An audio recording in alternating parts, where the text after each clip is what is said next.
Yeah, let me introduce y'all to this YouTube family, showing us the way to get out of debt gradually. My man Josh hold it down in the household, Christine dominating debt with a chokehold. And the kids, they are Grace and Zoe, baby Tennessee, new addition to their story. Debt Kickin Sunday, daily vlogging, Dave Ramsey plan gonna have us live large, and every day we'll see part of their lifestyle, how they budget and they keep things wrote down. See them work through the envelope system, no credit cards, only cash going with them. You will see how their family strives to survive with the budget plan, help us understand, and daily vlogs show us how to have fun. When you hear this song, let me hear you say, debt is done. Debt is done, debt is done, debt is done. Let me hear you say it louder. Okay, I am a full-time college student living away from home, and I'm very fortunate to have 100% financial support from my parents. At least you realize that. I have a credit card specifically for gas, and the rest of my funding, my mom deposits money into my bank account. Lucky kid. My only bills are utilities and internet. I really want to start doing the envelope system because I feel it is too easy for me to spend my parents' money, which I hate doing. Would you suggest I withdraw a certain amount of money my mom deposits so that I can fund envelopes, or just continue being wise about spending purchases? Also, when I go out to eat with my boyfriend, he tends to drink 2 or 3 beers, which adds up. So do you think it's okay for me to just pay for my portion of the bill or pay half? Okay. This is a hard question. I got a little tough love coming out. Yeah. Because I'm not wired like this. Yeah. I was so independent. I was babysitting like 60 hours a week at 12 and paid for the only thing I have to say about this, and you know, this, like I said, it's a tough love. This is just my opinion or whatever. My wife and I, we've had full-time jobs and full-time college, and we made it just fine. I mean, I understand you're a full-time student, and I congratulate you for doing that, because a lot of people can't be there full-time. They can't. It's just they don't do it. But you need to get a job.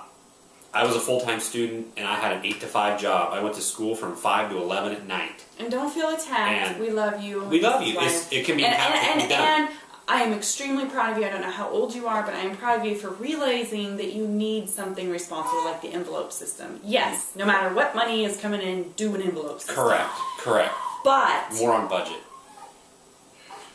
Like, I guess it's because our parents were never in a position to be able to really help us with everything. The deal was, growing up, and the same with our kids, if you live at home, you can have room and board.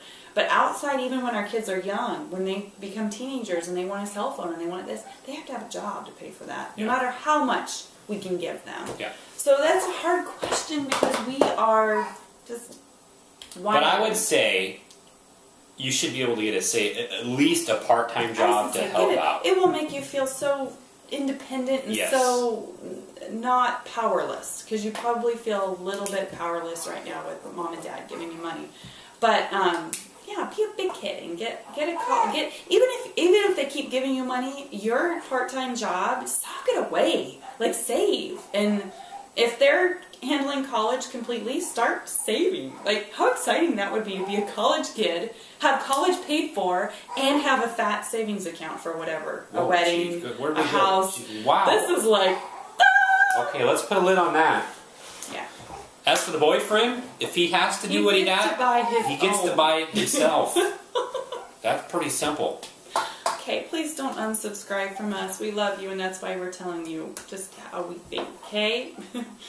Warning with your questions, you guys are gonna get it. The tough Josh is back, people. Okay, hey Josh and Christine, love your vlogs. We love you too. My husband and I are currently on baby step number 2. We have paid off one of our credit cards so far and a few more debts to go. Once we paid that one off, I felt the need to treat myself for a day of shopping. I found awesome deals all day and spent $100 for $1,000 worth of stuff. Because most sales were 90% off, all items were final sale. I came home, so you can't take it back. I came home with incredible guilt afterwards and wished that I could return everything. My question is, how do you deal with your temptations? Do you still suffer from the urge to splurge after your years of hard work? Love you lots. Keep up the awesome work. We love you too. You know what? There was a switch that was flipped when we were going through this, and I used to understand why you're shopping, okay? To everybody out there, including myself I'm speaking to, when you're shopping to fill a void. You're trying to fill something that's missing. But what you don't necessarily realize sometimes is that you just keep shopping and that void is never filled, and then you have a credit card that's huge. You can grab her. So, this is a mental process. You have to educate yourself on why you're shopping and the purpose of it. And when you're on a budget and you're, like you said, I mean, you did get a good deal. And if you're having that much remorse, sell it on Craigslist or turn around and sell whatever it is that you bought and recoup your money that way. But for me, I don't even enjoy shopping anymore. That's what put us into a lot of, was a ooh, that was a juicy double. My shopping is what put us into a lot. Oh, look at that. We caught it. That was assist of the year right there. Ew, it's running down my fingers. That's awesome. Better you than Anyway, me. so I was a very, very good portion of our debt was my void, something to fill a void. As soon as you understand why you're doing it and that just to stop it, give yourself a little bit of money when that money's gone to go shopping, it's gone. If it's like $20, you know, you'll get creative about how to spend it, but I don't even enjoy shopping anymore because I'm not missing anything. So, I'm trying to talk here, little girl. So, yeah, I mean, we're all, la, la, la. We have a lot of questions today. Don't mind us. Okay, so anyway, be aware of why you're shopping. How are we supposed to? And if you have an envelope and you budget for clothes and stuff like that, when you take that out and you go shopping, there should be no remorse or anything there because you've saved for it. Go out and spend that money because that's what you've saved it for. Just like the video we had a few days ago about all the kids' clothes we went and spent. Yeah. You gotta be happy about that. It was a lot of fun. You gotta be happy about that. Okay. We will receive our tax refund, about $3,000, but we don't know what to do with it. We could pay off our car. We have just $1,000 on a credit card debt other than that, or put it towards baby step 3. I must mention that my husband has a chronic disease that may cause him to flare up and be hospitalized at random times. He may have a bad flare-up tomorrow or in 5 years. We are a one-income family, so we depend on him, and my security gland wants to have those 6 months of expenses to fall back on until I would get a job. What would you do? I'd absolutely get out of debt first. Work your baby steps. I don't know where you're at, but if you're still on baby step 2, add that $3,000 to baby step 2. And then if you have some left, then apply it to baby step 3. Get out of debt, then you don't have that. Your security gland doesn't have that to worry about. And just have peace of mind and know that if something happens to him tomorrow, you can go get a job. So, okay. Tell us how your life would be and feel if you're on baby step number 5. Well, baby step 5 is saving for college, kids' college, so we'd be great. It'd be a lot of fun. In fact, after we're done with 3, we're going to be doing 4 and 5 together. 4 and 5 are going to go together, so. Yes. Awesome. We're excited.